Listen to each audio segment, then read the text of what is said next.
Donc bonjour et donc bienvenue à cet atelier fil-foi, alors qui malheureusement une fois de plus est contraint par le temps, c'est pour ça qu'on doit commencer tout de suite. Donc voilà le programme de l'atelier. Donc je vais vous présenter d'abord brièvement les résultats de la labellisation 2023 et ensuite chacun des réseaux fera un court exposé.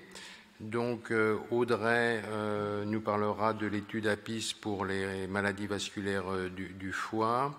Christophe et moi, on parlera de Besurso2 et puis de l'étude Bésasclair pour MIBVBH. Et puis pour le réseau pédiatrique, Eleonora a accepté faire un topo pas facile sur le point sur les inhibiteurs d'IBAT chez l'adulte.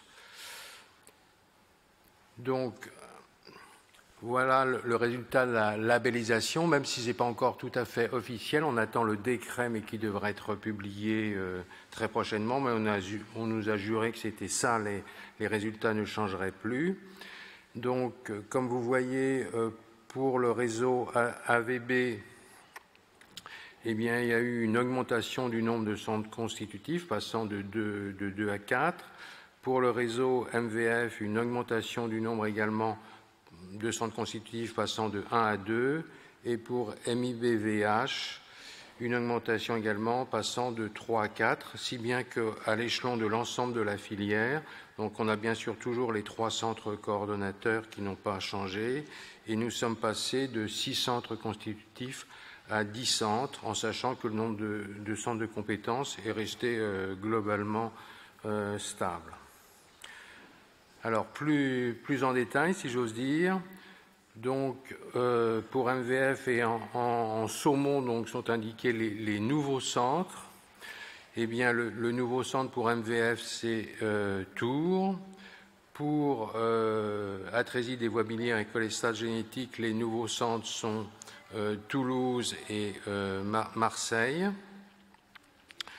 En sachant qu'il y a eu beaucoup de discussions sur le maintien ou non de Necker, parce que notamment il y avait des problèmes d'organisation interne et puis de très grosses réserves de l'association de patients.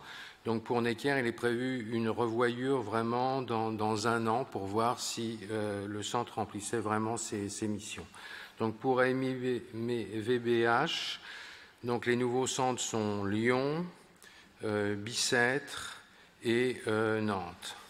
Donc malheureusement, toutes nos demandes, puisqu'il y avait 16 demandes de centres constitutifs qui avaient été faites, n'ont pas été honorées. En particulier, 2 centres n'ont pas été renouvelés, Lille et Grenoble, malgré des échanges avec la DGOS.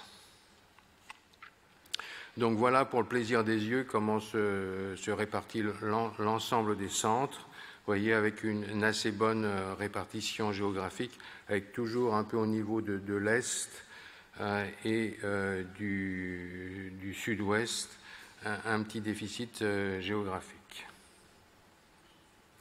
Donc le futur, donc ça c'était la labellisation des centres. Mais il faut parler de la labellisation, relabellisation des filières qui va vite arriver.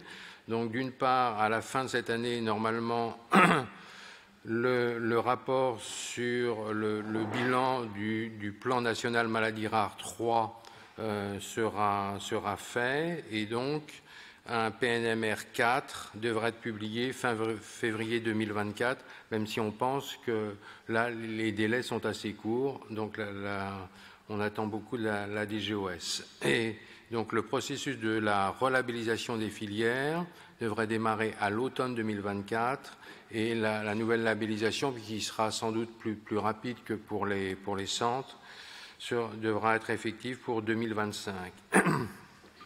Et la DGOS m'a indiqué qu'en principe, je resterai donc jusqu'en animateur de la filière jusqu'en 2025, mais après, bien sûr, il faut que je passe la main, ça fait parce que mon âge ne devient pas canonique, mais quand même avancé, puis il y a ces deux mandats déjà, donc il est bon qu'il y ait du sang neuf et des idées nouvelles. Donc, quels pourraient être les candidats? Donc, le comité de pilotage de la filière pense qu'il faut que ce soit un membre d'une équipe d'un centre coordinateur ou constitutif, avec une incertitude. Idéalement, dans l'ancien appel à projet, il fallait être PUPH. Là, ça va peut-être être modifié, mais on aura des précisions que lors de la publication de l'appel à projet. Donc, dans l'immédiat, avec cette petite réserve, s'il y a des candidats donc remplissant ces conditions, sauf PUPH, puisqu'on espère que ce ne sera pas maintenu, cette nécessité, il faut juste m'envoyer une petite lettre en disant que vous êtes intéressé, puis après on pourra suivre le processus. Donc ensuite, les candidatures seront discutées au niveau du comité de pilotage. On espère qu'on arrivera à un consensus et après, on soumettra ce candidat à l'avis de la DGOS puisque la nomination est faite par la DGOS.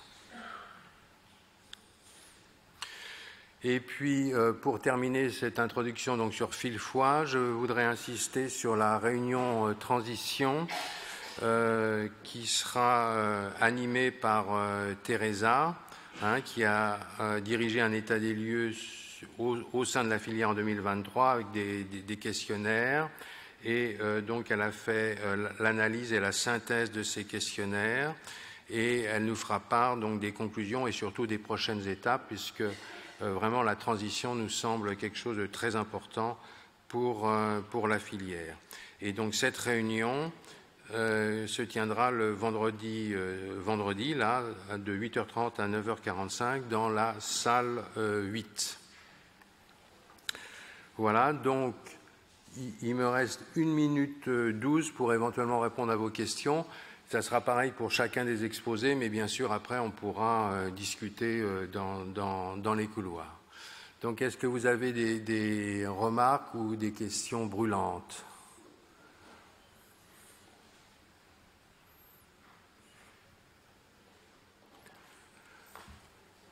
Bon, écoutez, soit j'ai été très clair ou incompréhensible, mais on va passer à la communication suivante. Donc là, il y a une